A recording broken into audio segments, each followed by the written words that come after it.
Hey, you may have a roster full of bell cow running backs, but should they all be started week 1? Let's find out.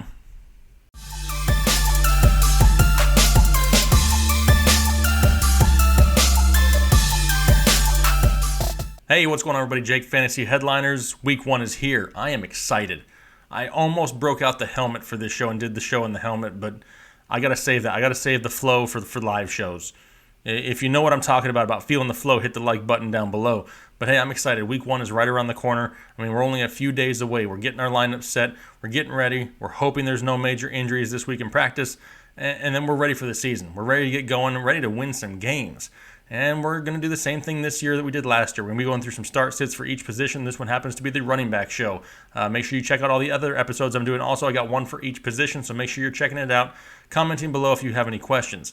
Before we get into the list, though, make sure you're going over to RotoBaller, checking it out. Live shows start week 1, Sunday, 12 p.m. Eastern. Make sure you're subscribed with the notifications on. As soon as we go live, you're going to want to know about it because we'll be answering all your questions interactively live right there before kickoff. But for now, I'm excited. Let's get into some running back start sits for week 1. First running back I'm going to talk about is going to be somebody who I wasn't overly high on during the fantasy football draft season, but I think he's going to have a good week 1, and I'm talking about Derrick Henry of the Tennessee Titans. They're going to be on the road in Miami. Now, Miami has the worst rated run defense, and now there's no Ndamukong Suh in the middle to kind of clog things up and create havoc.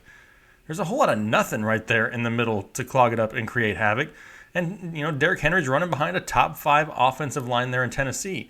And Tennessee's defense is also improved. And if you're wondering why that matters, if Miami struggles to score the ball, Tennessee brought in a new offensive coordinator this year. Matt LaFleur brought him over from the Rams. If he can open up the offense of Tennessee and they can put up some points, that defense can keep the score low for the Dolphins. We could be seeing a ton of second half running for Derrick Henry. Now, we don't really know how they're going to mix in him and Dion Lewis, but Derrick Henry should get the bulk of the carries in this game. He could easily see 20-plus touches.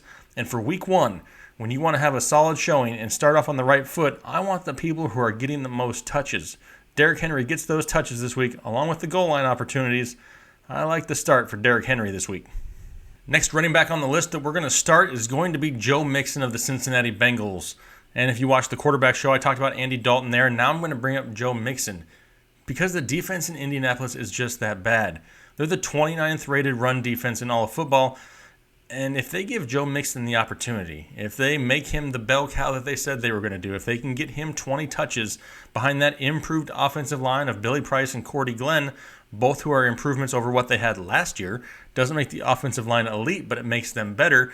And he has that ability to play all 3 downs. He's lined up in the slot a few times. He's made a few catches, broken a few tackles, scored a touchdown or 2 there in preseason. He looks good, but he needs the opportunity. He needs the touches. The ability for him to play all 3 downs, though, is huge. Now, Gio Bernard is there. And is he going to be annoying at times? Yeah, probably.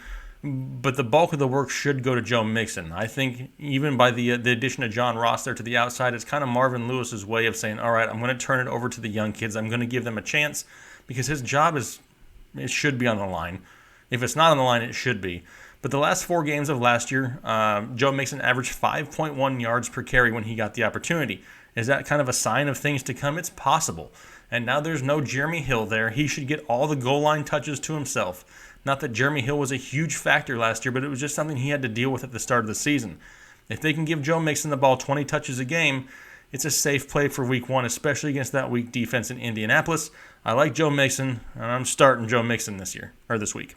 Another running back start for the week is going to be Carlos Hyde of the now Cleveland Browns, who are going to be at home playing the Pittsburgh Steelers. Man, we're talking about some Browns on a start video. That is just awesome. That hasn't happened since ever. Maybe ever. But, we're going to do it a lot this year, I have a feeling, and Carlos Hyde is just going to start us off here on week 1. They're going to be playing Pittsburgh. It's kind of a home narrative game, right?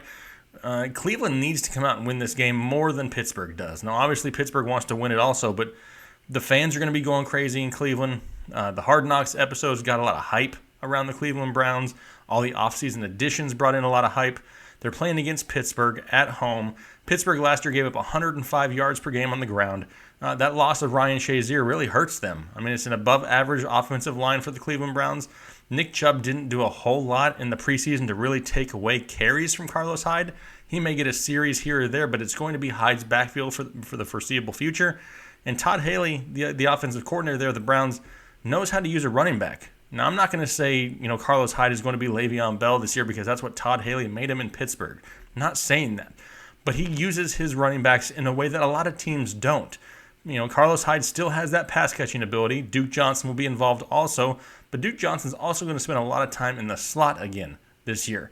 Cleveland's going to need to control the ball. They want to keep the ball away from the Pittsburgh Steelers. The Pittsburgh Steelers do have an explosive offense.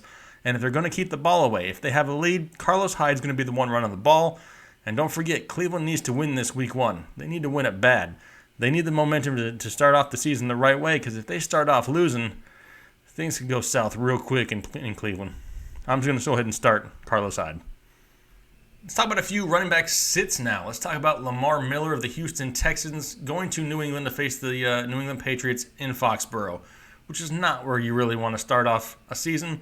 The Patriots are on revenge tour part 12 or something by now. It seems like every year they're starting a season avenging a player's wrongful suspension or a wrongful allegation. Same thing's going to happen with Julian Edelman, but besides that, Lamar Miller's running behind the worst offensive line in football. And the New England Patriots have the 3rd-rated run defense in football. That's not a great mixture for success. Now, Houston's defense is improved, but their run defense is better than their pass defense, and I'm not going to put it against Brady to say he can't score against them. If Brady can put up some points, Houston's going to have to abandon the run to throw the ball to stay in the game. If that happens, Lamar Miller's value, tanks. That's a huge risk for week 1 and one that I'm not willing to make. I'm going to sit Lamar Miller week 1. Let's go to Miami and talk about Kenyon Drake now with the Miami Dolphins. They're going to be at home against the Tennessee Titans. And on paper, it doesn't sound bad, but it really is bad. The Titans are way underrated. That defense is going to be much improved this year. Not that they were bad last year, but they're much improved this year. Their offense is improved this year in Tennessee also. It's no longer just exotic smash mouth, turn around and hand the ball off 40 times. They're going to be able to put up some points in Tennessee. And if they put up points in Tennessee, does it hurt Kenyon Drake's value? We've talked about it all preseason. Do Gore and Ballage steal carries at times? Now, I'm pretty sure Drake sees the bulk of the carries, but at the most inopportune times, is Frank Gore going to take a goal line carry? Or is Kalen Ballage going to get 3rd downs? We just don't know. I mean, that's a below-average offensive line in Miami, and last year, Tennessee's run defense only allowed 88 yards per game on the ground, and then they got better. Now, we hear all the coach speak here in the preseason about how Drake's going to get 20 to 25 touches. I don't believe it. If that was the case, they wouldn't have brought in Gore, and they wouldn't have drafted Ballage. Miami is ranked 29th in run offense last year in 2017, and then they went and got worse. It's just not a good matchup in week 1, and I'm going to pass on Kenyon Drake.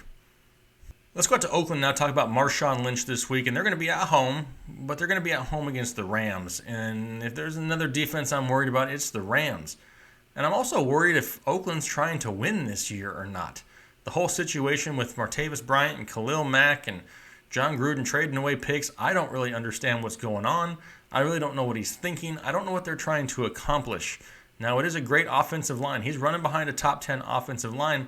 But the players are a little bit irritated with what's been happening lately also. It's only week 1, and I don't think he's lost the locker room yet. But I think we need to sit back and look at this offense for a week before we just feel comfortable going out there and throwing starters at it. And we've talked about the Rams and their improved defense, and they have Aaron Donald and Ndamukong Suh right there up front, which is going to create all kinds of problems for opponents' running game. And Lynch isn't much of the pass-catching style back, and he could lose work there this week. Now, Oakland's going to be reliant on a lot of big plays. They're going to have to have some things happen to stay in this ballgame. They're not going to be able to go out there and just put up points at will against the Rams until we can see what's going on with this team and with this offense, with John Gruden. I'm going to give it 1 week, and I'm going to sit Marshawn Lynch this week until we can find out what the heck is going on in Oakland. All right, guys, those were a few of my start sits for the running back position. If I didn't cover somebody you were looking for, make sure you hit me up down below in the comment section. I really appreciate your support. Make sure you guys are liking, commenting, subscribing. Head over to that RotoBaller channel. Hit the subscribe button and the notification bell because the live game day shows are coming, and you don't want to miss it 1 hour before kickoff, helping you set your lineups. Hopefully everything's going well out there. We'll talk to you guys later. Thanks. Bye.